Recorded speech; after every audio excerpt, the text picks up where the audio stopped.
Hi everyone.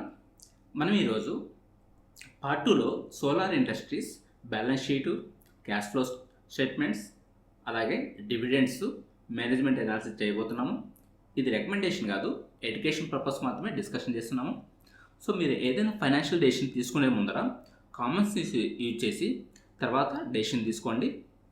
ఎవరిని గుడ్డిగా నమ్మవద్దు. So ఇక్కడ స్క్రీనర్లో మనకు బ్యాలెన్స్ షీట్ ఉంది. ఈ బ్యాలెన్స్ షీట్లో మనం బారోయింగ్స్ ఇది అవసరం లేదు. సో అదర్ లయబిలిటీస్, అలాగే ఇక్కడ అదర్ అసెట్స్ ఇవన్నీ చెక్ చేస్తాము. సో ఇక్కడ చూసినామంటే వీళ్ళు ఈక్విటీ క్యాపిటల్ అనేది 2014 నుండి కాన్స్టెంట్గా ఉందన్నమాట. ఇక్కడ వీళ్ళు డైల్యూట్ చేయలేదు. సో అంటే వీళ్ళు బోనసెస్ ఇలాంటివి ఇవ్వలేదన్నమాట. సో ఈక్విటీ డైల్యూట్ కాలేదు. సో ఇది పాజిటివ్ పాయింట్. నెక్స్ట్ రిజర్వ్స్ చూసినామంటే సో ఇక్కడ 643 crores నుండి 4368 crores పెరిగిందనమాట. ఇక్కడ రిజర్వ్స్ అనేది పెరుగుతూ పోయింది. ఇది పాజిటివ్ పాయింట్. నెక్స్ట్ బారోయింగ్స్ చూసినామంటే 2014లో 484 crores ఉంటే 2025లో 975 crores అనమాట. సో ఇక్కడ వీళ్ళ బారోయింగ్స్ అనేది డబుల్ అయింది. కానీ వీళ్ళ మార్కెట్ క్యాప్ కానీ అలాగే సేల్స్ చూసినామంటే 1300 crores, ఇక్కడ 1000 crores ఉంటే 7500 crores పెరిగిందనమాట. సో సేల్స్ అనేది 7500 crores పెరిగింది. కానీ ఇక్కడ వీళ్ళ బారోయింగ్స్ అనేది మాత్రం చాలా తక్కువ పెరిగిందనమాట. అంటే ఇది నాకు తెలిసి జీరో డెప్ట్ కంపెనీ అనమాట. సో ఇది పాజిటివ్ పాయింట్.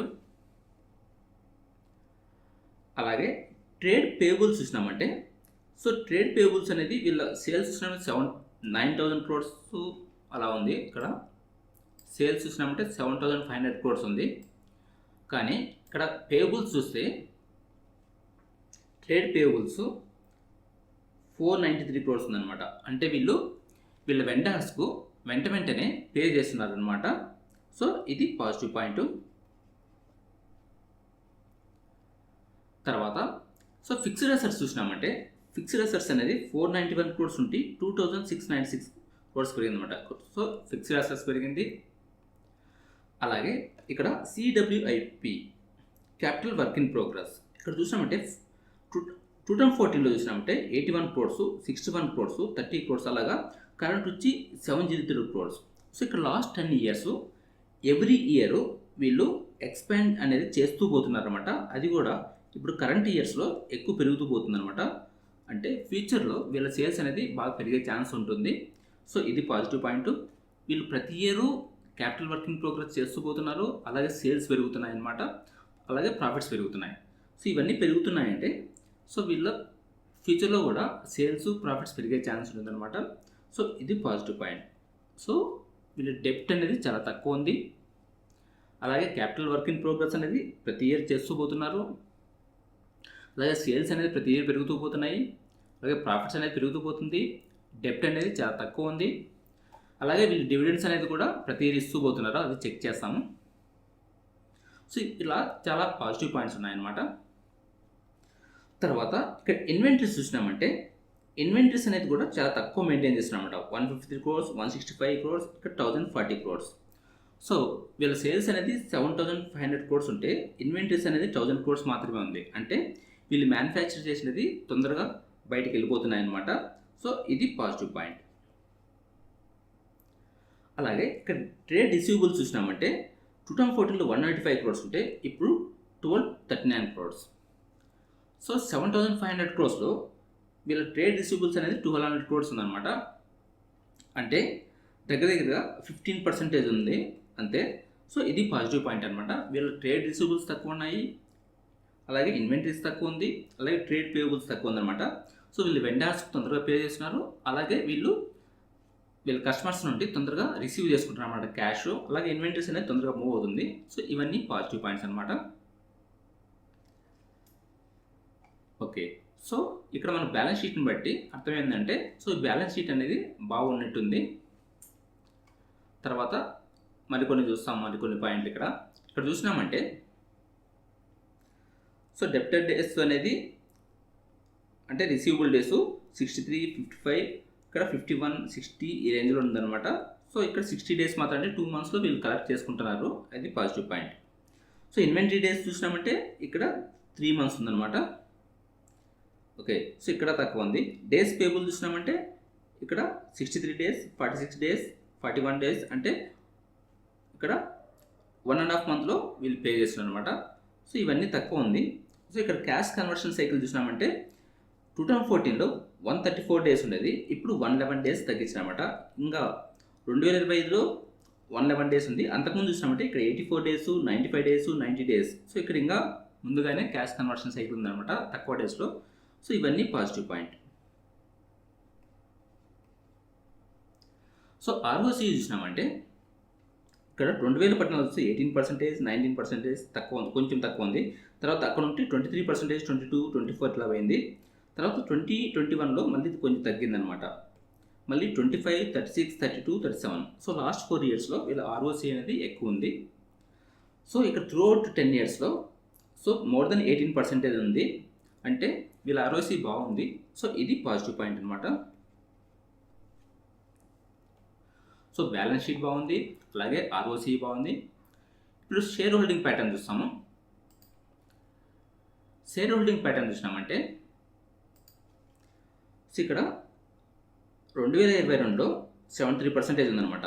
సో 25లో కూడా 73.155%. సో వీళ్ళ ప్రమోటర్షిప్ అనేది తగ్గలేదన్నమాట, త్రూఅవుట్ కాన్స్టెంట్గా మెయింటైన్ చేస్తున్నారు, అంటే ఇది పాజిటివ్ పాయింట్ అనమాట. అలాగే ఇక్కడ ఇయర్లీ చూసినామంటే ఇయర్లీలో కూడా ఎక్కడ 2017 నుండి ఎక్కడ వీళ్ళు తగ్గించలేదన్నమాట. సో కాన్స్టెంట్గా మెయింటైన్ చేస్తున్నారు, వీళ్ళు ఎక్కడ సెల్ చేయలేదు. సో ఇది పాజిటివ్ పాయింట్. సో ఈ ప్రమోటర్స్లో ఎవరికి ఎక్కువ ఉందో అనేది చెక్ చేస్తాము. ఇక్కడ ప్రమోటర్ చూసినామంటే ఇప్పుడు వచ్చి మనీష్ సత్యనారాయణ ఎంత ఉందంటే సో 2022లో చూస్తే 38.93, ఇప్పుడు 38.93 అనమాట. సో ఎక్కడ వీళ్ళు సెల్ అనేది చేయలేదు, సో కాన్స్టెంట్గా మెయింటైన్ చేస్తున్నారు, ఇది పాజిటివ్ పాయింట్. తర్వాత కలార్ చంద్ర నోవాల్, సో ఇక్కడ 23.8. సో వీళ్ళు కూడా తగ్గించలేదు, ఇది పాజిటివ్ పాయింట్. తర్వాత ఇందిరా కళాచంద్ర ఇక్కడ 6.15, 6.15, ఇక్కడ ఎక్కడా చేంజ్ అవ్వలేదు అనమాట. సో వీళ్ళు ప్రమోటర్షిప్ అనేది త్రూఅవుట్ లాస్ట్ 7 to 8 ఇయర్స్ కాన్స్టెంట్గా ఉందన్నమాట. సో ఇది పాజిటివ్ పాయింట్. నెక్స్ట్ FIS చూసినామంటే FISలో ఇక్కడ 6.63, సో ఇక్కడ కొంచెం తగ్గింది, ఇక్కడ 7.23 వరకు వెళ్ళేసి సో రీసెంట్గా కొంచెం తగ్గింది. సో ఇవన్నీ మనకు అనవసరము, ఓన్లీ మేనేజ్మెంట్ చూడాలి. అలాగే పబ్లిక్ హోల్డింగ్ చూసినామంటే ఇక్కడ 5.5%, 6.92%. సో పబ్లిక్ హోల్డింగ్ అనేది చాలా తక్కువ ఉంది, ఇది పాజిటివ్ పాయింట్ అనమాట. సో పబ్లిక్ హోల్డింగ్ అనేది ఎక్కువ ఉందంటే అప్పుడు ఎక్కువ ట్రాన్సాక్షన్స్ జరుగుతుంటాయి, సో ప్రైస్ ఫ్లక్చువేషన్స్ అయ్యే ఛాన్స్ ఉంటుందన్నమాట. కానీ ఇక్కడ ప్రమోటర్ హోల్డింగ్ ఎక్కువ ఉంది, పబ్లిక్ హోల్డింగ్ తక్కువ ఉంది, సో అది పాజిటివ్ పాయింట్. సో ఆ పబ్లిక్ హోల్డింగ్లో ఎవరన్నా పెద్ద ఇన్వెస్టర్స్ ఉన్నారని చెక్ చేస్తాము. సో పెద్ద ఇన్వెస్టర్స్ అనేది ఎవరు లేరనమాట. సో టోటల్గా సో ఇది మార్కెట్ క్యాప్ 150,000 కోట్లు అయితే సో ఇక్కడ పబ్లిక్ హోల్డింగ్ ఉండేది ఓన్లీ 95,000 crores అనమాట, చాలా తక్కువ మంది ఉన్నారు. సో ఇది పాజిటివ్ పాయింట్. సో ఇప్పుడు మరికొన్ని పాయింట్స్ వస్తాము. సో ఇక్కడ BSE వెబ్సైట్లోకి వెళ్ళేసి కార్పొరేట్ యాక్షన్స్లోకి వెళ్తే ఇక్కడ మనకు డివిడెండ్స్ ఉన్నాయన్నమాట. సో ఇక్కడ డివిడెండ్స్ చూసినామంటే వీళ్ళ డివిడెండ్స్ అనేది ప్రతి ఇయర్ ఇస్తూ పోతున్నారు. ఇక్కడ చూసినామంటే సెప్టెంబర్ 2008, దానికన్నా ముందు సెప్టెంబర్ 2007. సో సెప్టెంబర్ 2000 ఇక్కడ 2 times ఇచ్చినారు. సో తర్వాత 2008, 2009, 2010లో 3 times ఇచ్చినారు, 2011లో 2 times, ఇక్కడ 2 times, ఇక్కడ 2 times, అలాగే 2014లో 2 times, ఇక్కడ 15లో 2 times, 16లో 2 times, 17లో 2 times, 18 1 time, 19 1 time, 20 1 time, and then 21, 22, 23, 24, 25. So ఇక్కడ ఫస్ట్ 2007 నుండి 2016 వరకు 17 వరకు వీళ్ళు ప్రతి ఎవ్రీ 2 yearsకు డివిడెండ్ అనేది ఇస్తూ పోయినారనమాట. అలాగే 2016లో ఇక్కడ వీళ్ళకు స్ప్లిట్ చేసినారనమాట, 10 to 2 rupeesకు స్ప్లిట్ చేసినారనమాట. 2017 నుండి ఇంకా ఇక 2 టైమ్స్ ఇస్తున్నారు, తర్వాత ఇయర్ నుండి 1 టైం ఇస్తున్నారు అనమాట. కానీ ఇక్కడ చూసినామంటే 2017 నుండి చూసినా కూడా ఇక్కడ 3 రూపీస్ నుండి ఇక్కడ 5 రూపీస్ నుండి 6 రూపీస్ పెంచినారు. 6 నుండి 7కు, మళ్ళీ ఇక్కడ 6 కరోనా టైంలో మళ్ళీ 6, మళ్ళీ 7.5, 8, 8.5, 10. సో ఇక్కడ ప్రతి ఇయర్ డివిడెండ్ అనేది పెరుగుతూ పోతుంది అనమాట. సో ఆల్రెడీ మనము క్వార్టర్ రిజల్ట్స్ చూసినాము, అలాగే లాస్ట్ 10 ఇయర్ రిజల్ట్స్ చూసినాము, అలాగే ఆర్ఓసిఈ, బ్యాలెన్స్ షీట్ ఇవన్నీ బాగున్నాయి. సో అలాగే ఇక్కడ డివిడెండ్ కూడా వీళ్ళు ప్రతి ఇయర్ పెంచుతూ పోతున్నారు అనమాట. సో ఇది పాజిటివ్ పాయింట్. సో ఇన్ని పాజిటివ్లు ఉన్నాయి. దీని ప్రైస్ ఎలా బిహేవ్ చేసిందో చెక్ చేస్తాము. సో ఇక్కడ వెళ్ళినామంటే లాస్ట్ 10 ఇయర్స్ ప్రైస్ ఉందన్నమాట. సో ఇక్కడ లాస్ట్ 10 ఇయర్స్, సో 10 ఇయర్స్ ముందు అంటే 2006లో దీని ప్రైస్ 48 ఉందన్నమాట. 5 ఇయర్స్కి ఒకసారి చెక్ చేస్తాము. సో 2006లో 48 ఉంటే 2008కి వచ్చేరకు 86. సో ఇక్కడ 50 రూపీస్ నుండి 86 దగ్గరగా ఇది 60-70% పెరిగిందనమాట 5 ఇయర్స్లో. అంటే కొంచెం తక్కువ పెరిగింది. తర్వాత 2010లో 84 ఉండేది, 15కి వచ్చేలకు ఇక్కడ 618. అంటే ఇక్కడ 90 రూపీస్ నుండి 690-700 వరకు పెరిగిందనమాట. అంటే దగ్గరగా 8 టైమ్స్ ఇక్కడ రిటర్న్స్ వచ్చిందన్నమాట ఈ 5 ఇయర్స్లో. తర్వాత 2015-20 చూసినామంటే 2015లో ఇక్కడ 650 ఉండేది, 2020కి వచ్చేందుకు ఇక్కడ 1100, అంటే డబుల్ అయిందనమాట. సో ఇక్కడ 5 ఇయర్స్లో 100% ఇచ్చింది. సో ఇది ఓకే, పర్వాలేదు. సో తర్వాత 2020 చూసినామంటే ఇక్కడ 1200 నుండి లాస్ట్ 5 ఇయర్స్ 1200 నుండి 16,000 పెరిగిందనమాట. దగ్గరగా 13 టైమ్స్ పెరిగింది. సో ఈ పీరియడ్ 20 నుండి ఇక్కడ 13 టైమ్స్ పెరిగిందనమాట. సో ఓవరాల్గా మనము 2006 నుండి ఇప్పుడు చూసినామంటే అంటే 20 ఇయర్స్ ఇక్కడ 50 రూపీస్ నుండి మనకు 16,586, అంటే ఎన్నిసార్లు ఇచ్చిందో చూస్తాము. సో క్యాలిక్యులేటర్లో so 16,500 divide by 50, so 330 times ఇచ్చిందనమాట. సో మనకు 20 ఇయర్స్లో ఇక్కడ 20 ఇయర్స్లో 50 రూపీస్ నుండి 16,500 పోయిందంటే సో ఓవరాల్గా ఇది మనకు సో 330 టైమ్స్ ఇచ్చింది, 330x. సో ఎందుకంటే వీళ్ళు డివిడెండ్స్ అనేది కంటిన్యూగా ఇస్తున్నారు 2017 నుండి, అలాగే డివిడెండ్ అనేది పెంచుతూ పోతున్నారు. 2017 కన్నా ముందైతే వీళ్ళు డివిడెండ్ ప్రతి ఇయర్ 2 టైమ్స్ ఇచ్చినారు. సో అలాగే ఇక్కడ వీళ్ళ సేల్స్ అనేది 10 ఇయర్స్లో బాగా పెరుగుతూ పోయినాయి. సో ఇక్కడ కాంపౌండ్ సేల్స్ కూడా అన్నీ బాగున్నాయి అన్నమాట. అలాగే బ్యాలెన్స్ షీట్ అనేది క్లీన్గా ఉంది. So capital work in progress అనేది ప్రతి ఇయర్ చేస్తూ పోతున్నారు. అలాగే ఆర్ఓసి అనేది పెరుగుతూ పోతుంది అనమాట. సో ఇన్ని పాజిటివ్ ఉండడం వల్ల ఇది సో లాస్ట్ 20 ఇయర్స్లో 330 టైమ్స్ పెరిగిందనమాట.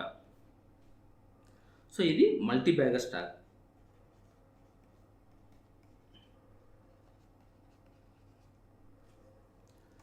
ఓకే, సో ఇది ఫ్యూచర్లో పెరుగుతుందా లేదనేది మనము ప్రతి క్వార్టర్ రిజల్ట్స్ చూస్తూ ఉండాలన్నమాట. సో ఇప్పటివరకు అయితే వీళ్ళు క్వార్టర్ రిజల్ట్స్ అవన్నీ బాగా వస్తున్నాయి. సో నెక్స్ట్ 2-3 క్వార్టర్స్ కూడా బాగా వచ్చే ఛాన్స్ ఉంటుంది. తర్వాత అనేది మళ్ళీ మనం చెక్ చేసుకోవాలి. సో ఇప్పుడు ఇక్కడ ఇంకొన్ని పాయింట్స్ చూస్తాము. సో ఇక్కడ కరెంట్ స్టాక్ పీ చూసినామంటే 124 ఉందన్నమాట. సో 3 ఇయర్స్ చూస్తే 71.5. సో ఇక్కడ 71.5 నుండి 124, అంటే కరెంట్ 124 అంటే ఇది కొంచెము ఓవర్ వాల్యూడ్ అనమాట. కానీ మనం రిజల్ట్స్, సేల్స్, ప్రాఫిట్స్ ఇవన్నీ చూసుకున్నామంటే మనం ఫెయిర్లీ వాల్యూడ్ అనుకోవచ్చు. కానీ ఇక్కడ జాగ్రత్తగా ఉండాలన్నమాట. సో 3 ఇయర్స్ ముందు 71.5 ఉండేది పిఈ, ఇప్పుడు 124, ఇది ఎక్కువ ఉందన్నమాట పిఈ అనేది. సో ఆర్ఓఈ, ఆర్ఓసి చూస్తాం. 3 ఇయర్స్ ముందు చూస్తే 35 ఉండేది, ఇప్పుడు 36.8. సో ఇక్కడ ఇంప్రూవ్ అయింది. అలాగే ఆర్ఓఈ చూసినామంటే 32, 31. సో ఇక్కడ దగ్గర ఉంది. సో ఇది పాజిటివ్ పాయింట్. అలాగే హైయెస్ట్ ప్రైస్ అనేది ఎంత ఉందంటే 17,141 ఉంటే సో ఇప్పుడు 16,587. సో హైయెస్ట్ ప్రైస్ కన్నా ఒక 500-600 తక్కువ ఉందన్నమాట. సో ఇక్కడ సేల్స్ గ్రోత్ చూసినామంటే current sales so current year and year sales ఎలా ఉందంటే ఇక్కడ డెప్ట్ అనేది 0.22 చాలా తక్కువ ఉంది. అలాగే ఇక్కడ సేల్స్ గ్రోత్ అనేది సో సేల్స్ వచ్చి 34.5% అయితే ప్రాఫిట్స్ వచ్చి 37.1%. సో ఇది బాగుందన్నమాట. తర్వాత ఇయర్ చూసినామంటే ఇక్కడ 24.2%, 32.3% ఇక్కడ బాగుంది. 3 ఇయర్స్ చూసినామంటే 24.1%, 39% ఇక్కడ కూడా బాగుంది. 5 ఇయర్స్ చూసినామంటే 27.5%, 35% ఇక్కడ బాగుంది. 7 ఇయర్స్ 21%, 27.6% ఇక్కడ బాగుంది. సో లాస్ట్ త్రూఅవుట్ 7 ఇయర్స్ వీళ్ళ సేల్స్ ప్రాఫిట్స్ అనేది బాగుందన్నమాట. సో ఇక్కడ మన పిఈ అనేది ఎక్కువ ఉంది, కానీ ప్రైస్ టు ఎర్నింగ్ గ్రోత్ అనేది 3.52 ఉంది. ఇది కూడా కొంచెము ఓవర్ వాల్యూడ్ అనమాట.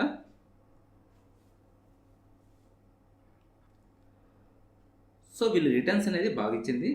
So next free cash flows చూసినామంటే ఫ్రీ క్యాష్ ఫ్లోస్ అలాగే ప్రమోటర్ హోల్డింగ్ చూసినామంటే 73.2 వీళ్ళు ఎక్కడ చేంజ్ కాలేదనమాట. ఓకే, ఇక్కడ ఇంకా కొంచెం యాడ్ అయింది 0.01% ఇంకా కొన్నారనమాట. So pledged percentage 1.52%. సో ఇది చాలా తక్కువ ఉంది. సో అంటే వీళ్ళు ప్లెజ్డ్ అనేది ఎక్కువ చేయలేదు, ఇది positive point. So free cash flows అనేది ఇక్కడ పాజిటివ్ ఉంది, ఇక్కడ పాజిటివ్ ఉంది, ఇక్కడ పాజిటివ్, ఇక్కడ పాజిటివ్, ఇక్కడ పాజిటివ్. సో ఇక్కడ పాజిటివ్ త్రూఅవుట్ 10 ఇయర్స్ వీళ్ళ ఫ్రీ క్యాష్ ఫ్లోస్ అనేది పాజిటివ్ ఉంది. సో ఇది పాజిటివ్ పాయింట్ అనమాట. So market cap to sales 19.9 ఉంది. సో ఇది కొంచెం ఓవర్ వాల్యూడ్. పిఈ బేస్ చేసుకున్న కొంచెం ఓవర్ వాల్యూడ్. సో కానీ మనం దాని సేల్స్ ప్రాఫిట్స్ కన్సిడర్ చేసుకోవాలన్నమాట. సో అప్పుడు ఇన్వెస్ట్ చేయాలా వద్ద అనేది మనం డిసైడ్ చేసుకోవాలి. So capital work in progress ఇప్పుడు వచ్చి 703 crores అయితే లాస్ట్ ఇయర్ 490 crores. సో దీనివల్ల మన ఫ్యూచర్లో సేల్స్ పెరిగే ఛాన్స్ ఉంటుంది.